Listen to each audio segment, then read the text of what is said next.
안녕하세요. 성령 충만한 우리 교회 중고청년부 여러분, 김사무엘 전도사입니다.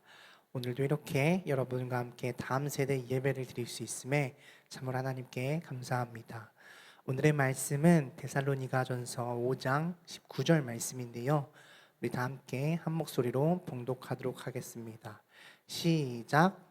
성령을 소멸치 말며. 아멘. 여러분, 오늘은 성령 강림 주일입니다. 예수님이 승천하시고 오순절 마가의 다락방에서 성령님이 임재하신 날을 기념하는 날이죠. 성령의 임재는 누구나 그리스도를 통해서라면 성령님의 임재하심을 느낄 수 있습니다. 그런데 지금 이 시대를 살아가는 우리들에게 더 중요한 것은 성령을 받는 것도 물론 중요하지만 우리가 받은 성령을 어떻게 간직하고 나아갈 것인가도 굉장히 중요합니다. 왜냐하면 지금 이 시대는 성령을 간직하고 나아가기에는 너무나 힘든 시대이기 때문입니다. 미움과 시기가 가득하고 혐오와 멸시가 가득한 이루 말할 수 없는 악한 일들이 많이 일어납니다. 그렇기 때문에 이 시대에서는 성령이 하시는 그러한 착한 일을 하는 것이 너무나 바보처럼 느껴질 때도 많습니다. 그런데 오늘의 본문 말씀은 성령을 소멸치 말라고 말하고 있습니다. 즉 성령이 소멸될 수 있다는 거예요. 없어진다는 말입니다. 그렇다면 우리는 어떻게 이러한 시대를 살아가면서 성령을 소멸치 않고 잘 지켜낼 수 있을까요? 성경에서는 성령을 히브리어로 르하흐라고 하는데요. 이 르하흐는 영, 호흡 혹은 바람을 가리킵니다. 창세기를 보면 하나님의 영인 이 성령은 천지창조의 때에 수면 위에 운행하고 계셨고, 또 하나님의 호흡은 생기 혹은 성령은 하나님의 흙으로 사람을 지으시고 그 사람을 생명되게 하실 때 그 코에 불어넣으셨다고 말씀하고 있습니다. 이처럼 우리는 하나님의 형상대로 지음받았고 또한 하나님의 성령을 통해서 호흡하는 사람들인 것입니다. 때문에 우리가 가장 먼저 해야 될 것, 우리가 이러한 성령을 지켜내기 위해서 해야 될 일은 바로 하나님의 형상을 닮은 우리, 하나님의 호흡을 통해서 호흡하는 우리들이 하나님을 닮기 위해서 노력하는 일이 가장 먼저 해야 되는 일이라는 것입니다. 하나님께서 나도 거룩하니 너희도 거룩하라 하신 말씀처럼 우리도 하나님처럼 거룩하기 위해서 노력해야 한다는 것입니다. 여러분, 이 거룩이란 세상과 등지는 것이 아니에요. 세상과 등지는 것이 아니라 구별된 삶을 사는 것입니다.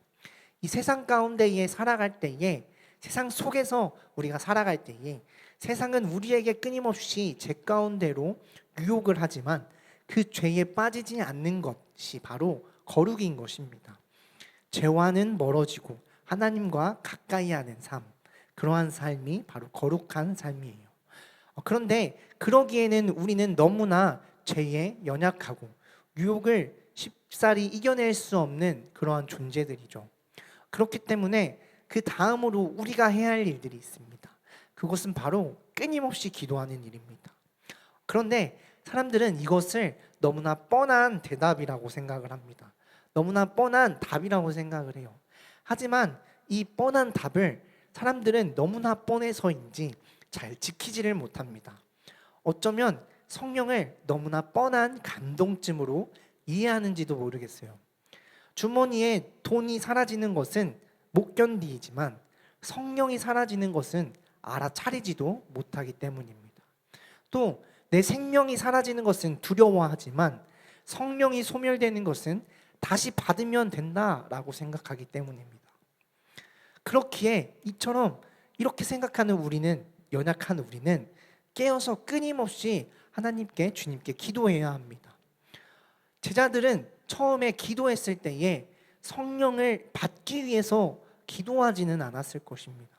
아마도 사람들의 조롱을 받던 예수님께서, 그리고 죽으심을 당했던 그 예수님께서 다시 살아 돌아오셨으니 얼마나 기뻤을까요? 그리고 얼마나 기고만장했을까요?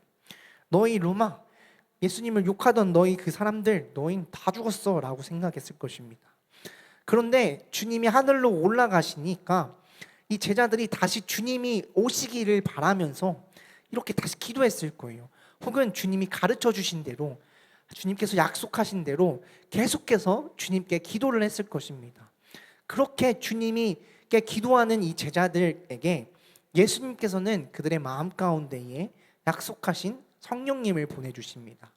주님이 올라가시고 다시 홀로 남겨졌다고 생각했을 그 제자들의 마음 가운데에 주님께서는 성령님을 통하여서 함께 하심을 느끼게 하셨습니다. 그리고 주님이 없으면 아무것도 하지 못했던 이 제자들은 안증뱅이를 일으키면서 내게는 은과 금은 내게 없으나 주님이 있다라고 말하는 전과는 전혀 다른 삶의 태도를 보이는 그러한 제자들이 되었습니다. 그렇습니다, 여러분. 이처럼 우리도 이제는 주님께 기도할 때입니다. 우리의 삶에 주님이 없는 것 같은 공허함과 외로움이 가득하지만 우리가 주님께 기도할 때에 주님께서는 우리에게 성령님을 보내주십니다. 이 어둠이 가득한 이 세대에도, 이 시대에도 한 줄기 빛으로 우리에게 찾아오십니다. 제자들이 기도하여 성령을 받고 변화된 삶을 살았던 것처럼 우리 또한 기도함으로 나아가며 성령을 받고 우리가 받은 성령을 소멸치 않고 나아가는 그러한 저와 성령 충만한 우리 교회 중고층 여러분이 되기를 소망합니다. 아멘.